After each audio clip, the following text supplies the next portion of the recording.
If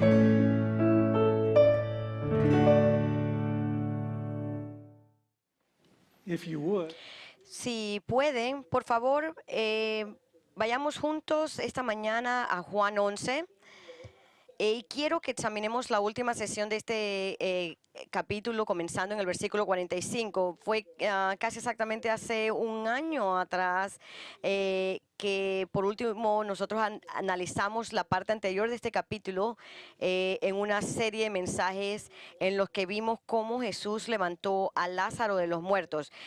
Reconozco que fue hace mucho tiempo atrás y ustedes a lo mejor no lo recuerdan bien, si lo recuerdan, pero quiero continuar con la siguiente parte del capítulo. Ustedes pueden bajar los mensajes anteriores de nuestra página de internet o obtenerlos de nuestro ministerio de audio si desean. En ellos encontrará que vimos en detalle cómo en la resurrección de Lázaro Jesús se reveló ser la resurrección y la vida. El Dios encarnado, eso fue el milagro más grande que se hizo o que se vio. Y en la última porción del capítulo 11 vemos el efecto después de la resurrección de Lázaro, cuál fue el resultado. Cuando vemos el efecto de esto, lo que encontramos es el mismo tipo de respuesta que Jesús recibió a través de la mayor parte de su ministerio desde el principio. Vimos parte de eso en la escritura que leímos de Juan 8. Así que esto es muy predecible. En el versículo 1:11, Juan dijo esto de Jesús: a los suyos vino y los suyos no lo recibieron. Eso se convirtió el patrón a través del libro, el constante rechazo de Jesús de la mayor parte de la gente, con unas pocas excepciones. A ellos les gustaban los milagros, las sanidades, las alimentaciones, pero al final de todo lo que encontramos es que muy pocas personas realmente creyeron en él, mientras que el resto de ellas lo consideraron que fuera un charlatán. Y finalmente el resultado fue que el Dios del universo fue rechazado y clavado en la cruz. Pero antes de la vergüenza que la vergüenza de la cruz fuera permitida, Dios el Padre, que siempre es celoso de la gloria del Hijo,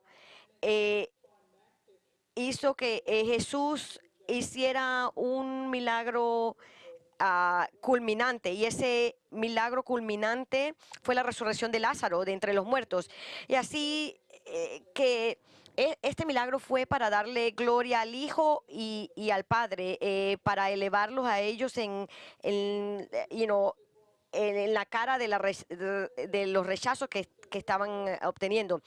Y Jesús había anteriormente, en el versículo 15, había dicho que estaba agradecido por la oportunidad de que este milagro se diera, porque daba la oportunidad de que personas creyeran en él. Y que hizo creyentes de algunos de ellos. Pero ahora vemos que la clara división que tomó lugar entre medio de las personas que vieron este milagro es una división muy interesante, porque nos presenta una explicación por la reacción de personas de Jesús en diferentes tiempos y en diferentes lugares. Personas hoy día reaccionan a Jesucristo de la misma manera que personas reaccionaron a Jesucristo con la resurrección de Lázaro. Este milagro sucedió para reafirmar a Jesús de ser Dios, y la afirmación para que las personas tomaron una decisión y creyeran en ellos. Pero vemos que solamente hay dos posibles reacciones, como Juan el Bautista dijo en el capítulo 3, versículo 36: el que cree en el Hijo tiene vida eterna, pero el que no obedece al Hijo no verá la vida, sino que la ira de Dios permanecerá sobre él. Ahora vemos que aquellas personas que que claman ser indiferentes en realidad están opuestas a Jesucristo, como Jesús lo dijo, el que no está conmigo está en contra de mí. De hecho, la mayoría de las personas o la gente de Israel durante el ministerio de Jesús estaban bajo la categoría de ser indiferente hacia él. Hubieron los que buscaban la emoción y seguidores de aguas tibias, como se dicen, y creyentes falsos. Recuerden lo que Jesús dijo sobre Corazín, Besadia y Capernaum. Eh, él, él dijo que sería más tolerable para las ciudades paganas de Tiro y Sidón y las ciudades de Sodomas que para los galileos que vieron los milagros que Jesús realizó y tuvieron indiferencia hacia él. Eso lo vemos en Mateo. Todo el mundo iba a ver de este milagro y ellos sabían, a oír de este milagro. Y él sabía que esto era como tirar este gas en el fuego para aquellas personas que lo odiaban a él. Él sabía lo que él estaba haciendo. Es interesante que nadie nunca negó que este milagro ocurrió. Ni siquiera aquellos que se convirtieron en los que mataron a Jesucristo. Ni siquiera ellos negaron ese milagro. Es más, como ellos podían negar ese milagro. Ellos no podían decir que no sucedió porque estaban todas las personas que vieron el milagro, que lo presenciaron. Así que era imposible que lo negaran. Habían muchos testigos. Ellos hubieran dicho, eso fue un hecho. Ellos, dentro de ellos decían, no importa que él realmente haya hecho este milagro, que sea el Hijo de Dios. Es más, ellos negaban que era el Hijo de Dios, pero de todos modos querían matarlo. Ellos ni siquiera cuando están conversando esto, ni siquiera conversan acerca del milagro. Así que quiero que noten las dos respuestas acerca de este milagro, que en realidad se transforma como en tres respuestas a Cristo, que nos muestran la manera que las personas reaccionan a esto. Uno, aquellos quienes demuestran fe. Dos, aquellos quienes demuestran hostilidad. Y tercero, aquellos que demuestran indiferencia.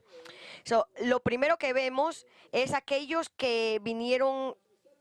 Vemos en el capítulo, en el versículo 45, dice: por esto muchos de los judíos que habían venido a ver a María y vieron lo que Jesús había hecho, creyeron en él.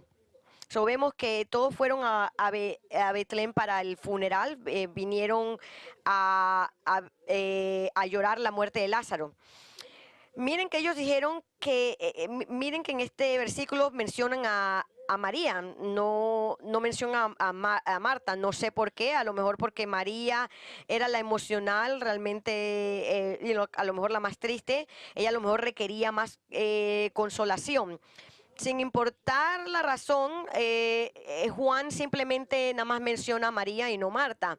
En el versículo 32 y 33 nos dice que cuando Jesús llegó, María estaba llorando y los sus hijos estaban llorando con ella. Así que la consolación era para María. Necesitaba a lo mejor más conforte que Marta. Marta a lo mejor era más como un tipo A de personalidad y María era a lo mejor más una personalidad depresiva y melancólica. Ahora, todos ellos habían presenciado un milagro asombroso, un milagro que fue más allá de cualquier cosa que Jesús nunca había hecho anteriormente. Y como resultado dicen que creyeron en él. Ahora, para que la fe sea significativa, debe haber un objeto correcto. No solo creer en creer o tener fe en la fe, tiene que haber un pensamiento en la teología. Cuando uno confronta la fe de alguien, la gente te dice, yo creo, pero cuando usted le pregunta en qué creen, ellos dicen, yo creo en creer. La gente nada más dice, escucha, yo dije que creo, nada más tiene que saber que yo creo. ¿Saben realmente cuál es el problema con esto? El problema es que fe en la nada es nada, es cero, nada. No significa nada el creer en creencias. A 60 años atrás, el famoso cantante Elvis Presley cantó una canción titulada Yo creo. Casi puedo garantizar que la mayoría de ustedes que sean más mayores de 50 años han escuchado, tal vez algunos de ustedes jóvenes hayan escuchado esta canción. Y esta canción que en teología es ridícula en las palabras que tienes. Pero veamos la tremenda teología de esta canción. Esto es lo que dice. Creo que por cada gota de lluvia que cae, crece una flor. En primer lugar, es una mentira. Creo que en algún lugar de la noche más oscura se ilumina una vela. Bueno, ¿no es eso tremendo? Creo que por cada persona que se pierda, alguien vendrá a mostrarle el camino. Creo. Todavía no estoy seguro en qué creen, además de ayudar a su prójimo. Creo que sobre la tormenta, la plegaria más pequeña puede ser escuchada. Creo que alguien en algún gran lugar escucha cada palabra. Bueno, pero que no es eso una completa teología de Dios. Cada vez que escucho un bebé recién nacido llorar o toco una hoja o veo el cielo, entonces sé por qué creo. Wow, qué gozo. Pero entonces dime exactamente qué es lo que crees. Pero la gente dice, bueno, no hay que, no es suficiente que creo para que estar en lo específico. Pero perdónenme, amigos, pero esto es ridículo. ¿De qué importa que usted crea que una vela se ilumina o que una flor crece? Eso es irrelevante. Dios no dice que alguien va a entrar al reino de los cielos simplemente porque usted ve una vela que se ilumina. Y eso es lo que quiero que vean en la creencia o la fe de Israel. Ellos dijeron que ellos creyeron en qué, en Él. La fe es nada menos que sea puesta en Jesucristo. Ese es todo el punto.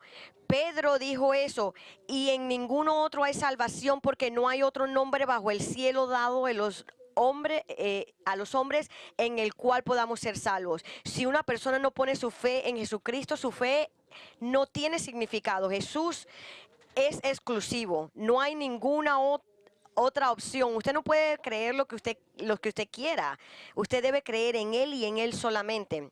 Es increíble cómo la gente puede afirmar que Dios es proposicional y estático y un Dios de orden y precisión en todo lo que hace en el mundo natural, y sin embargo dicen que el mundo moral es una batalla campal, que cualquiera puede hacer lo que quiera. Piensen en esto, los hombres pueden volar en cohetes hasta las estaciones espaciales internacionales y pueden poner sus naves espaciales con precisión, siguiendo todas las reglas de física y ciencia e ingeniería, y lo hacen sobre la base verdadera científica, que es estática y que nunca cambia. Todo esto que se basa en el soporte científico de la ley natural, si creemos en todas estas cosas, no da sentido que Dios va a venir a la arena moral y va a decir, hagan lo que ustedes quieran sin importar.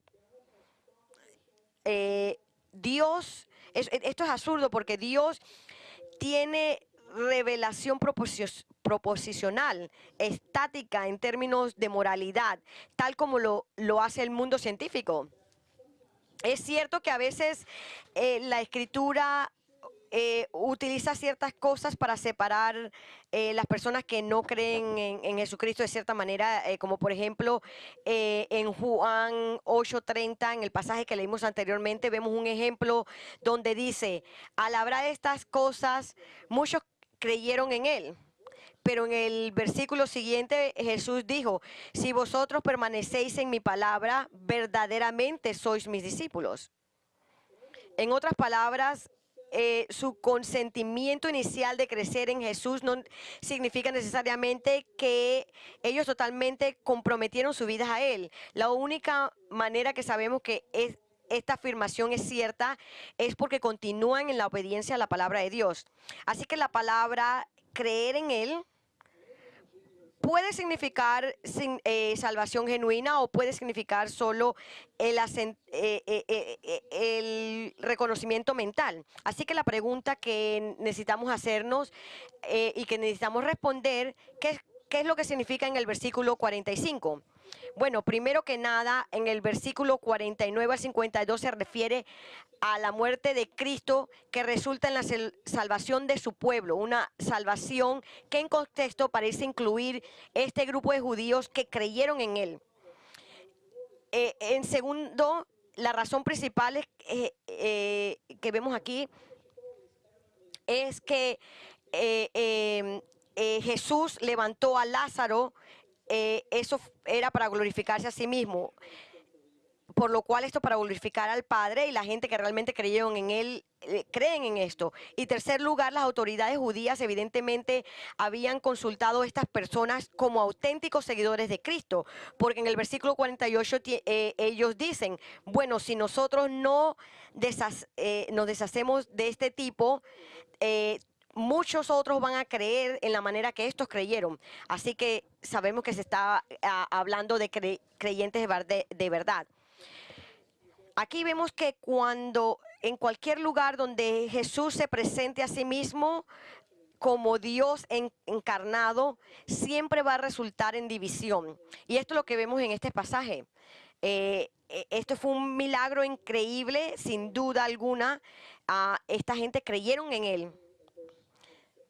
Empecemos en en el capítulo, en el versículo 46, vemos. Pero algunos de ellos fueron a los fariseos y les contaron lo que Jesús había hecho. Entonces los principales sacerdotes y los fariseos convocaron un concilio diciendo, ¿qué hacemos? Porque este hombre hace muchas señales. Si le dejamos seguir así, todos van a creer en él. Y los romanos vendrán y nos quitarán nuestro lugar y nuestra nación. Pero uno de ellos, Caifás, que era sumo sacerdote ese año, les dijo, vosotros no sabéis nada, ni tenéis en cuenta que os es más conveniente que un hombre muera por el pueblo y no que toda la nación perezca. Ahora bien, no dijo esto de su propia iniciativa, sino que siendo el sumo sacerdote ese año profetizó que Jesús iba a morir por la nación, y no solo por la nación, sino también para reunir en uno a los hijos de Dios que están esparcidos. Así que desde ese día planearon entre sí para matarle, pero por esto Jesús ya no andaba públicamente entre los judíos, sino que se fue de allí a la región cerca del desierto, a una ciudad llamada Efraín, y se quedó allí con los discípulos. Ahora, fueron algunos de los que informantes a los fariseos, las personas que fueron y le dijeron a ellos lo que habían visto, y llegaron al milagro de la incredulidad. Esto es vemos que estas personas tenían un corazón endurecido.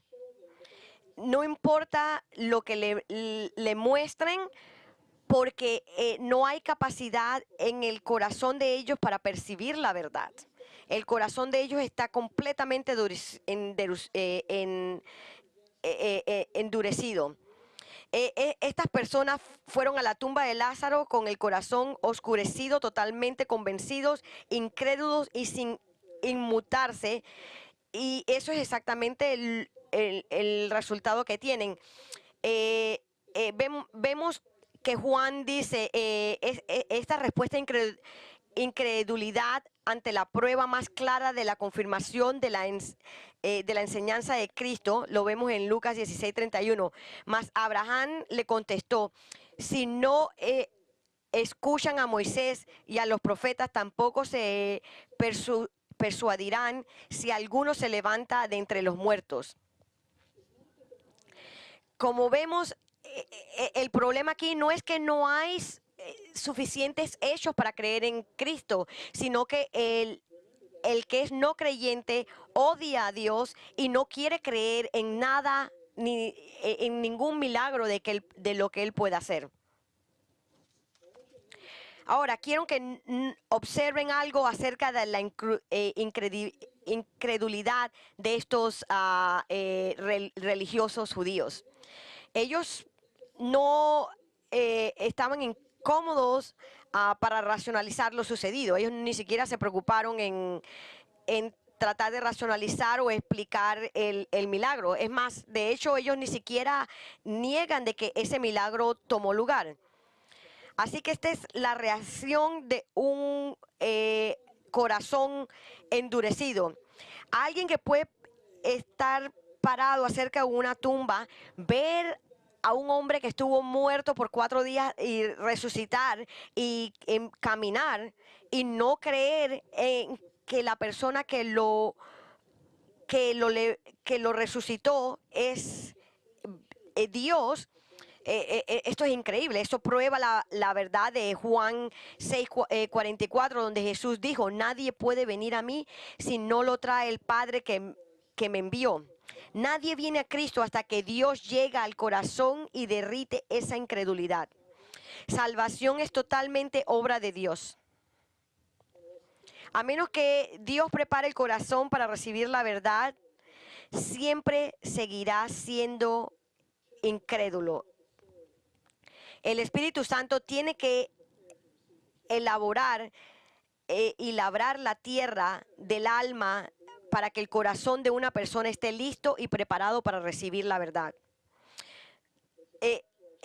Ahora, estas personas vieron que estaban en problemas. Ellos vieron: estamos en un problema, aquí hay una amenaza para la posición de ellos.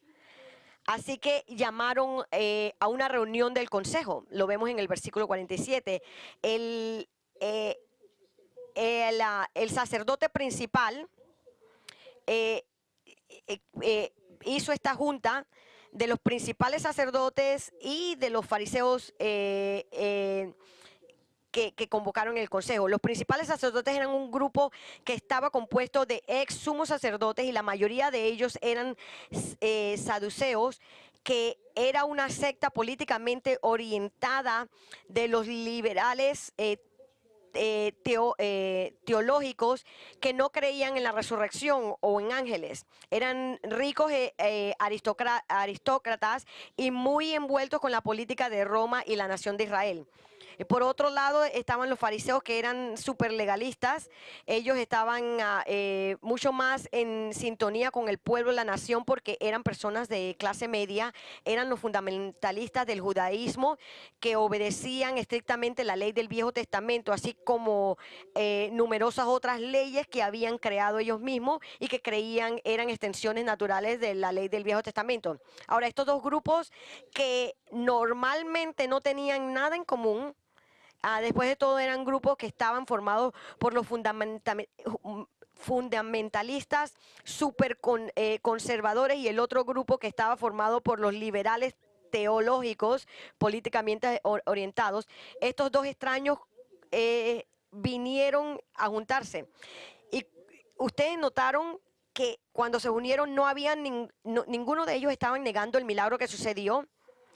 Es más, ellos usaron la palabra de signos, que significa señales, ¿verdad? Que es algo que realmente sucedió.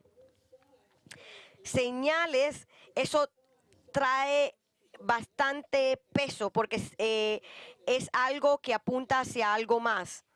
Y en este caso está apuntando, estas señales se refieren al hecho de que Jesús es Dios, están apuntando hacia Jesús. Y estas personas en vez de pensar, hey, ¿qué tal si creemos en Él? Después de haber levantado a alguien de los muertos, después de haber resucitado a alguien de los muertos, eso sería lo lógico. Pero no, eso no es lo que estas personas hacen. Ellos se dicen a sí mismos, tenemos que hacer algo porque este hombre está haciendo todas estas señales y milagros. Tenemos que matarlo. Esto es increíble. En vez de reconocer lo que Cristo era Dios encarnado, ellos querían matarlo porque era algo en contra de ellos. Estaba amenazando las posiciones de ellos. Ellos iban a estar en problemas porque todo el mundo iba a creer en él. Así que venimos a la razón verdadera de por qué ellos estaban en contra de Cristo. Miren el versículo 48, dice, los romanos vendrán y nos quitarán nuestro lugar y nuestra nación. Ahora venimos al punto verdadero. Ellos de lo que estaba sucediendo con ellos. Ellos estaban tratando de proteger sus propios intereses. Sí, ellos están viendo, hey, si toda esta gente van a creer en Jesús como el Mesías, Roma lo van a poner a él como rey. Ellos van a quitar nuestras posiciones de autoridad y vamos a perder la nación. ¿Se saben lo que los romanos hacían en contra de aquellos que creaban insurrección? Ellos eran bien duros. Ellos no solamente destruían la rebelión, sino que también destruían la nación completamente. Esa era la manera de destruir la unidad para que no para que no hubiera rebelión nuevamente. Ellos agarraban la nación y la quebrantaban, mandaban parte de ellos a otro lugar y parte de ellos a otro lugar para que no pudieran unirse nuevamente. Vemos que Titus Vespasian llegó con un ejército de 60,000 soldados y los puso en Jerusalén. Cortó todos los alimentos y agua a la ciudad y todo el que trató de escapar fue capturado y crucificado a la vista de estos. E inclusive más judíos murieron de falta de alimentación que los que murieron ser crucificados. También vemos que Josefo, un historiador judío, nos dice que más de 200,000 personas fueron cautivos y murieron a la mano de los romanos en las luchas de las arenas de los gladiadores. Pero vemos que este consejo que se formó creyó que Jesús representaba una amenaza a la posición y a la autoridad de ellos. Ellos saben cómo los romanos iban a responder. Si ellos sabían que si los romanos escuchaban sobre esto, iba a ser problema para ellos. Hay bastantes personas hoy día que eran como ellos. Ellos siempre van a juzgar las cosas no de acuerdo a lo que es correcto o incorrecto, sino cómo les afecta a ellos. En otras palabras, ellos miran a cada situación y en vez de mirar cómo deben responder de acuerdo a lo que es correcto o incorrecto, ellos miran en cómo afecta mi posición financiera o mi posición en la comunidad. En otras palabras, nuestro mundo está enfatuado con la posición. Así que las personas creen que de acuerdo a la posición que tengan y qué es lo que les va a suceder con esa posición, es en la manera que ellos van a responder y a ver que es todo acerca del interés personal que hay para mí, cómo me va a avanzar a mí. Las personas juzgan de acuerdo a cómo les afecta a ellos, no si es correcto o incorrecto. Y esa es la manera que esta gente juzgaron. Ellos no juzgaron de acuerdo a los principios correctos. Ellos juzgaron de acuerdo a las bases de cómo esto iba a afectarlos a ellos. Por lo tanto, nuestra sociedad hace esto, tiene una política situacional, todo en esto de que el fin justifica los medios. Así que todo el mundo hace lo que es correcto de acuerdo a sus propios ojos. Y Satanás le dice, sí, haz lo que es mejor para ti. Tú te mereces lo que tú deseas. Así que nuevamente nuestra sociedad postmoderna ha regresado a una filosofía de la ética situacional, la filosofía del relativismo. El mundo dice de todo relativo, solo hay que hacer o se cree en lo que es mejor, ¿verdad? Mejor para uno. Y esto es completamente contrario a lo divino, donde está lo correcto y lo incorrecto. Nuestro Señor, gracias a Dios, es paciente con nosotros. El Señor no se tarda en cumplir su promesa, según algunos entienden la tardanza, sino que es paciente para con nosotros, no queriendo que nadie perezca, sino que todos vengan al arrepentimiento. Pero vemos que en el consejo de los judíos ellos tenían un verdadero líder que era fuerte, de nombre Caifás. Y él les dice a ellos, pero él le dice, vosotros no sabéis nada. Caifás fue el sacerdote que estuvo de sumo sacerdote desde el año 6 antes de Cristo al año 15 hasta el año 15. Él tenía una posición política, él sabía cómo manipular a la gente, él sabía cómo manipular políticamente y subir en posición. Así que él le dice, hey, ustedes son un poco de ignorantes. De acuerdo al historiador judío Josefos, él nos dice que el comportamiento de los saduceos de una manera, de cierto grado, era descabellado. Era un poco extraño para ellos. Acuérdense, Josefos era fariseo, así que él los va a ver a ellos en una manera diferente. Pero Caifás estaba frustrado de la indecisión de los saduceos, así que él propone una solución de acuerdo a su carácter, una solución muy radical, completamente despiadada, y que es bastante rápida. Él le dice, no le tenemos en cuenta que es conveniente para ustedes que muera un hombre en el pueblo y no que perezca toda la nación. Así que él dice, mejor que muera Jesús en vez de que perezca la nación completa. ¿No ven eso ustedes? Él les presentó un dilema, viendo dos alternativas extremas, no hay ninguna otra opción. Ahora, Caifás odia a Jesús, él ve a Jesús como una amenaza a su popularidad, así que él quiere deshacerse de él.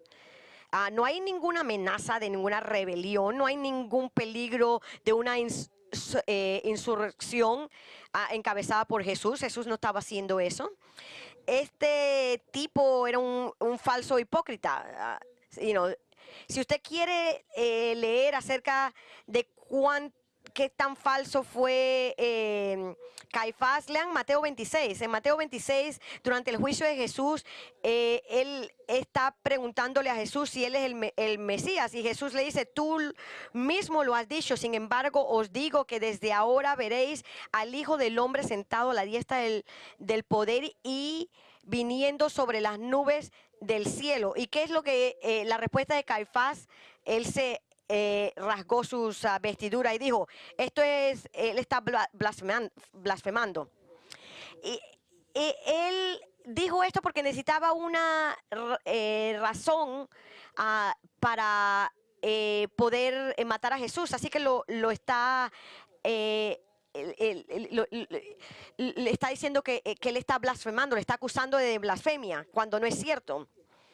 Él realmente estaba contento de que Jesús dijo lo que dijo para poder acusarlo de estar blasfemando.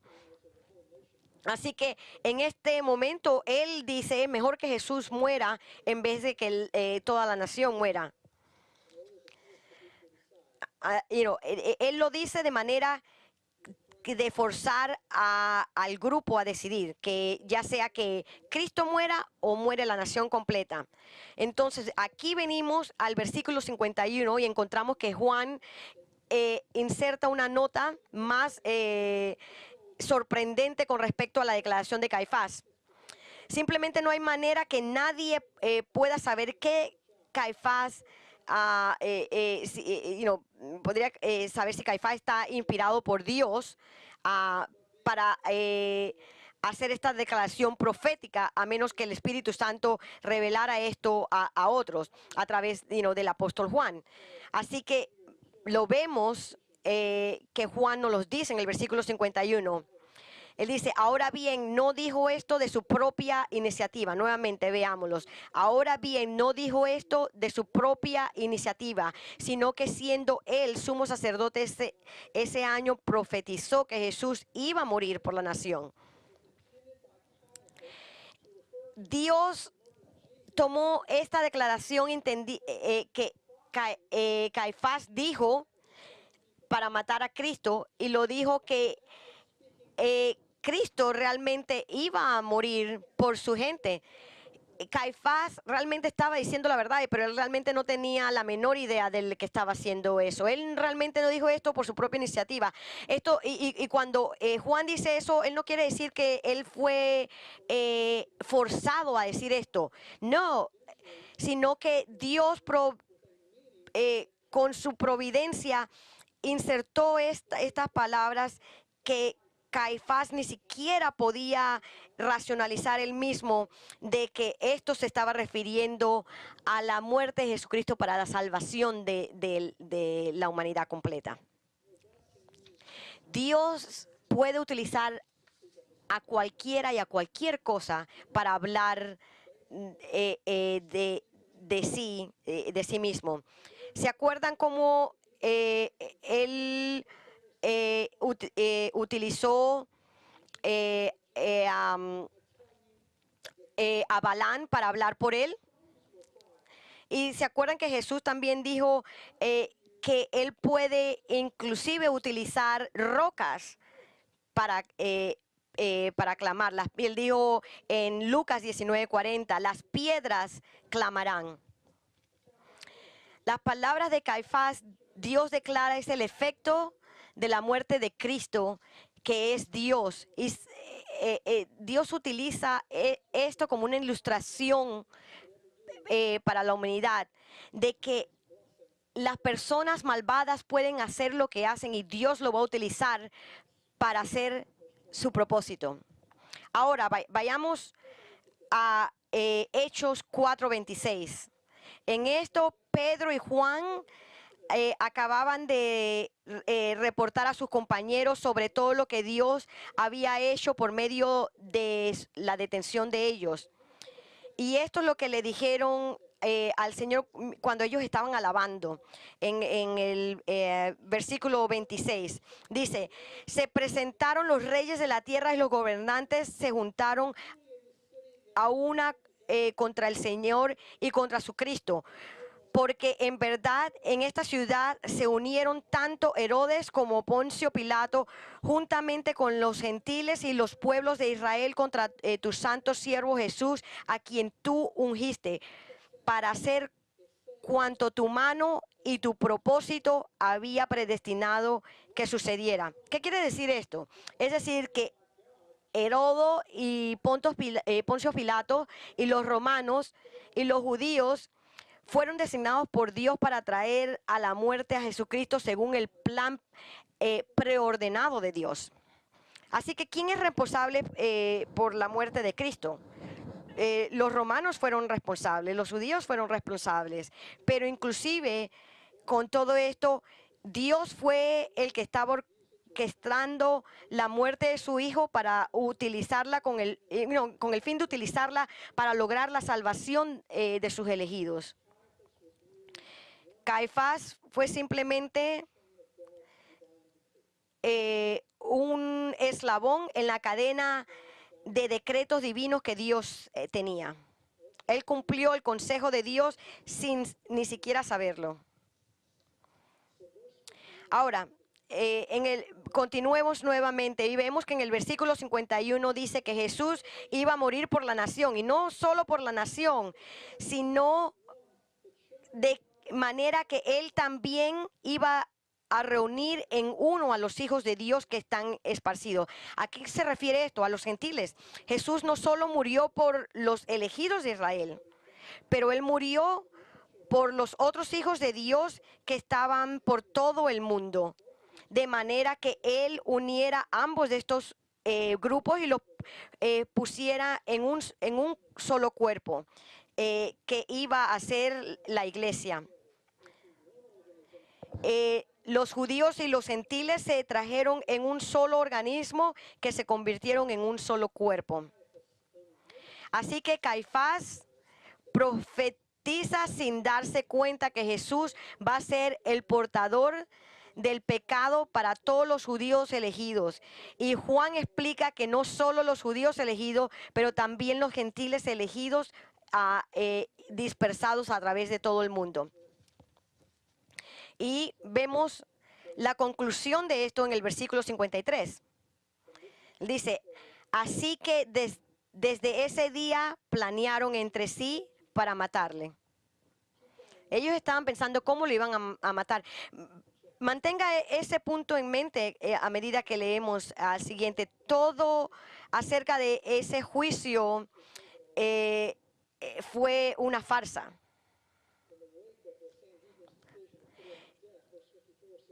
A raíz de la decisión de los Sanedrins para matarlo, en el versículo 54 dijimos, por eso Jesús ya no andaba públicamente entre los judíos, sino que se fue de allí a la región cerca del desierto, a una ciudad llamada Efraín, y se quedó allí con los discípulos. Si estas personas...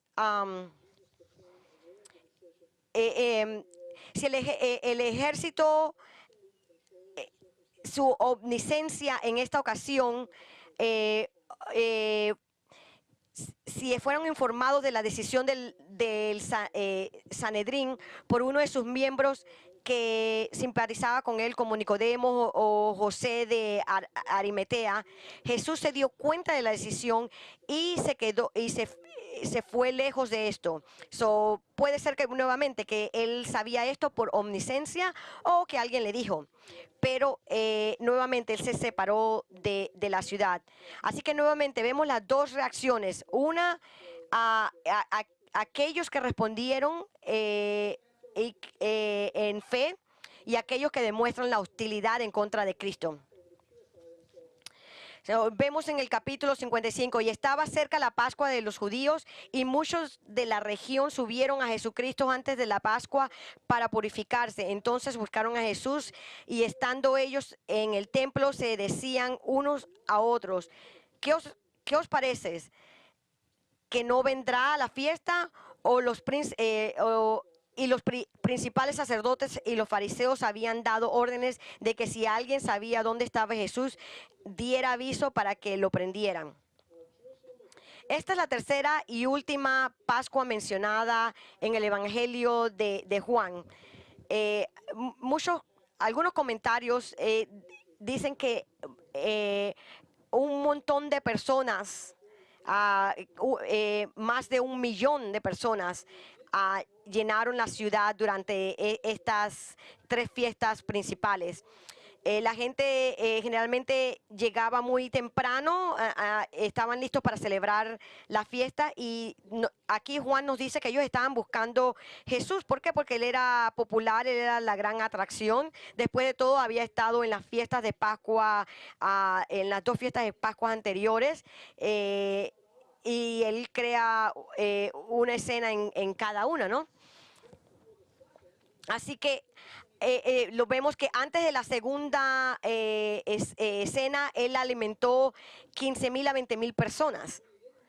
Así que ellos estaban esperando que Jesús iba a estar ahí. Cuando él no se mostró tempranamente, ellos empezaron a pensar, hey, ¿qué opinas? ¿Que él no vendrá a la fiesta a todos? Él vino los últimos años y esto era emocionante cuando él estaba aquí. ¿Crees que va a venir esta vez? Esa es la manera que muchas personas reaccionan, es la actitud de las personas. Algunas personas están como espectadores, como si fuera un deporte, viéndolo a él como que, wow, un gran filósofo.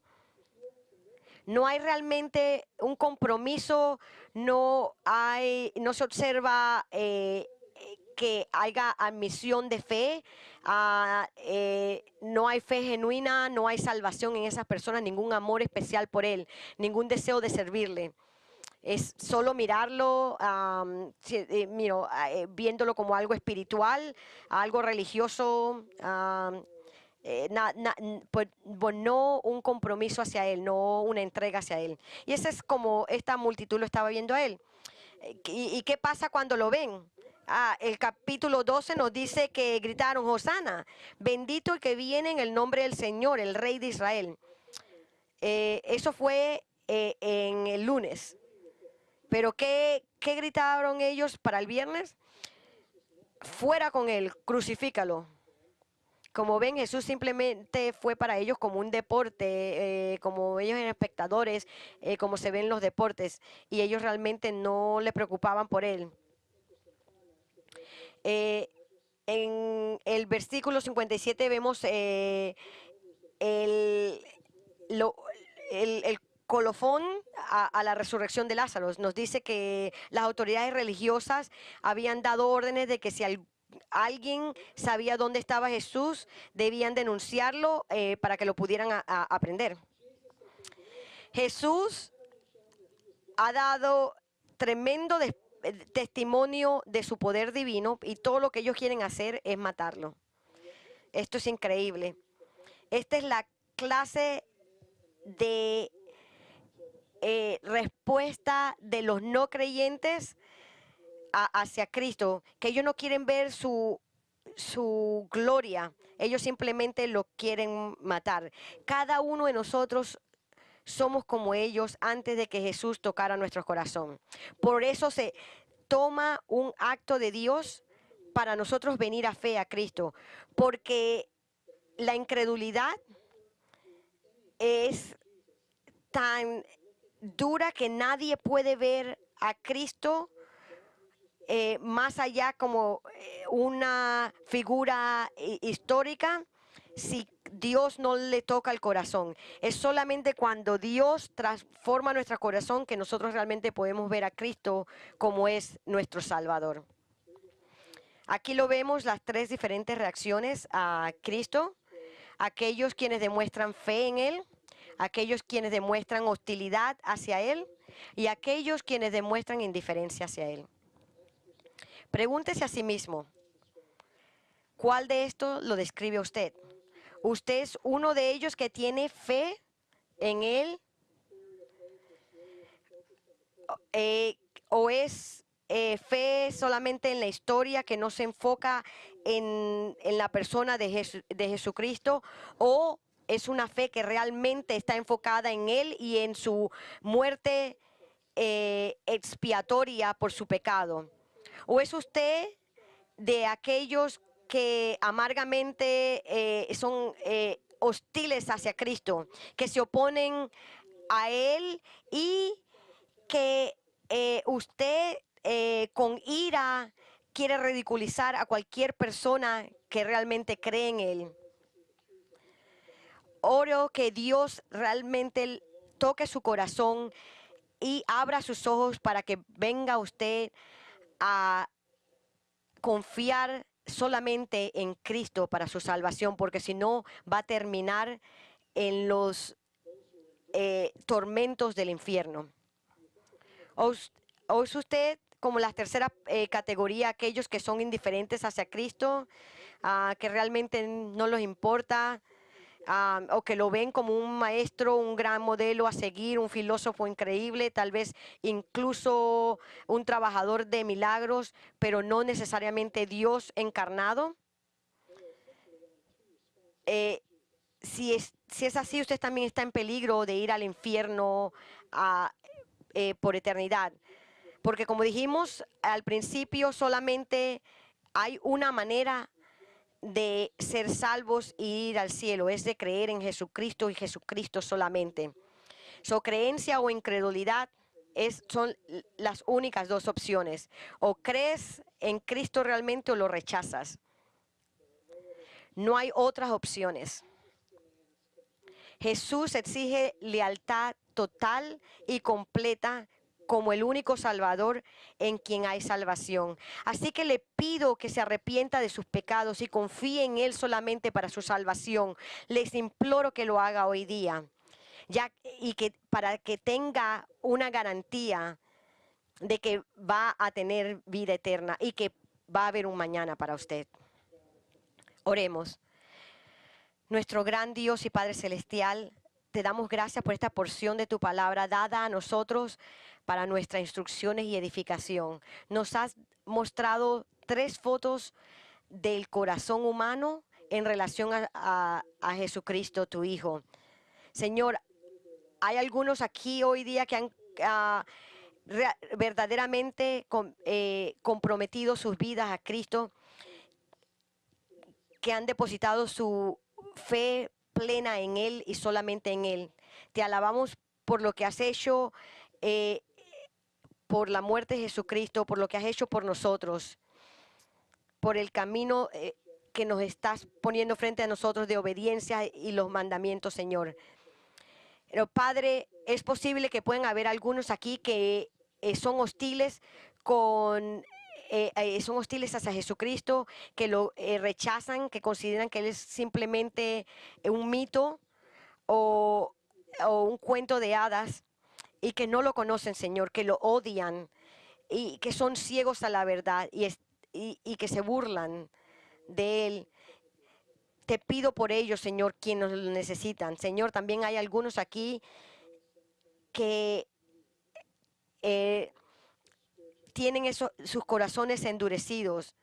Te pido, por favor, que los conviertas, Señor. Te pido por esas personas que son indiferentes a Él. Te pido que aquellos que lo conocen a Él simplemente en una manera superficial, que toque su corazón, Señor, que lo traigas arrepentimiento y que vengan a ver la verdad para que confíen en Él solamente para su salvación. Oramos, Señor, de que ellos, para que reconozcan a Cristo como su único Salvador y que vengan a Él y confíen en Él para su salvación. Señor, te damos gracias por el día de hoy en tu palabra. Pedimos que nos